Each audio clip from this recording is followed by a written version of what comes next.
tell, we begin the second box set with the second Poison Ivy episode so far, and it looks like we're starting on kind of a whimper. To be fair, Eternal Youth is not a terrible episode, but it tells an unengaging story, making it very forgettable aside from a few small moments. Poison Ivy's plot is to get her revenge on corporate figures that have been involved in projects that damage the environment, and in the most horrible way imaginable, by turning them into trees. Okay, that doesn't sound too dull, but the way she goes about this is by bringing the rich people to her spa the episode's title is named after, and slowly exposing them to an enzyme that will result in said tree people. Despite how horrifying it looks, this transformation is reversed off-screen by Batman at the end, so there's no real sense of danger by the conclusion. Comparing this to Pretty Poison, that episode had suspense because a person's life was genuinely at stake, and Batman only had a certain amount of time to save Harvey Dent's life. We also got to see Batman do the detective work that resulted in saving Harvey and finding Poison Ivy, but here, that's not the focus. Batman does some figuring things out in this episode, it's just that it seems too easy. Anyways, Eternal Youth puts a lot of its focus on Alfred, which is nice, and he definitely has the best lines in this episode. One of my favorite exchanges is towards the beginning where Alfred is going through Bruce's mail and says, "Ah, it says here you just won $10 million. And Bruce just says, "That's nice." Alfred takes Bruce's place at the Eternal Youth Spa along with a possible old flame that comes to visit him out of the blue, Maggie Page. Despite the fact that she's kind of spunky and makes Alfred exhibit different behavior than while around Bruce, Maggie isn't all that interesting and plays no significant role in the plot besides convincing Alfred to go to Eternal Youth. Since she's not mentioned at all before this episode or after, I wondered if she had any roots in the comics, but no such luck. The biggest problem with this episode, besides how easily the day is saved at the end, is that the story is very superficial on the thematic front. Really interesting character development could have been done by exploring how age can affect a person through the lens of Alfred, but we're given no sense that Alfred has any interest in recapturing his youth. The fact that Poison Ivy used the concept of youth to sell her spa seems arbitrary because she has nothing against the elderly, and she wanted to exact her revenge on Bruce Wayne, who's in the prime of his life. The way I can see the namesake of the spa having meaning is that Poison Ivy's victims will be preserved due to their transformation, but it's not like trees are eternal. So all Alfred really gets to do is say a few clever things and get under Poison Ivy's control. To be fair, this does lead to my favorite scene where Alfred puts plants everywhere in the Batcave, and what makes this great is Batman's dumbfounded reaction. Despite the fact that Alfred receives more attention, Batman is the one who has the emotional moments, such as when he finds that Alfred is missing, and when he sees what Poison Ivy has done to her victims.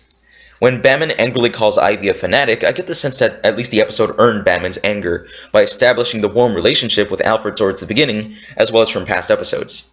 But again, the easy wrap-up undercuts the impact of that moment, especially in repeat viewings. As for Poison Ivy herself, I like the way she's handled, especially playing on her backstory as a scientist, disguising herself as Dr. Demeter. That being said, I find it hard to believe that Alfred doesn't recognize her since he helped Batman with his investigation in Pretty Poison. I guess the whole glass is a disguise thing works for all people in the DC universe.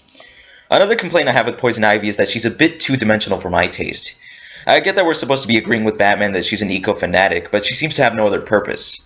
Later episodes such as Harley and Ivy and House and Garden fleshed out her personality more, while keeping the motivation established in these first two appearances. I do like that in this story, Ivy compares herself with Batman and points out that they actually have quite a bit in common. This is why Poison Ivy is a mainstay in Batman's Rogues Gallery. Seeing as how this episode is kind of thin on story, I'll leave it at that. The animation this time around is pretty good, but not great. It was animated by the same studio that did See No Evil, and I thought that episode looked superb.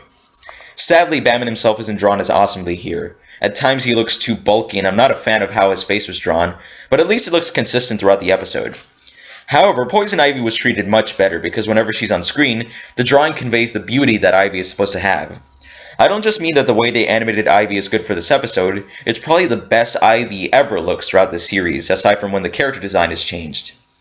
I am curious as to why we don't completely see Ivy during the opening scene, since it's no real mystery that she's the villain this time around, but it does look cool in a few shots. Now that I think about it, my only real problem with the animation is how Batman looks, because Alfred is also well drawn, and his face is wonderfully expressive. As for the voice acting, Diane Pershing is once again the featured guest star, and if I remember correctly, I said that her performance in Pretty Poison sounded like she was still getting used to the character. Even though her performance this time around was improved, I still get the sense that she hasn't completely nailed Poison Ivy yet. To be fair, this is only her second time voicing the character, and later on, Diane Pershing is able to portray Ivy's personality in a way that seems effortless, which I think is vital to the femme fatale archetype. Ephraim Zimbalist continues to knock it out of the park as Alfred, so I'll move on to my final verdict. Eternal Youth is an episode that had the potential to be more interesting than it was, but it does have its moments. Poison Ivy has a decent presence, and the way she punishes her victims is definitely memorable. Overall, a decent episode, but not worth watching more than once because there are better stories within the series that feature Poison Ivy, especially House and Garden. I rate Eternal Youth a 3.5 out of 5. Thanks for joining me once again, guys. Next up is the fan favorite, Perchance to Dream. It's been a while since I've seen it, so I look forward to going back and seeing what makes that episode so beloved. That being said, it might be that I review something else before then to shake things up a bit.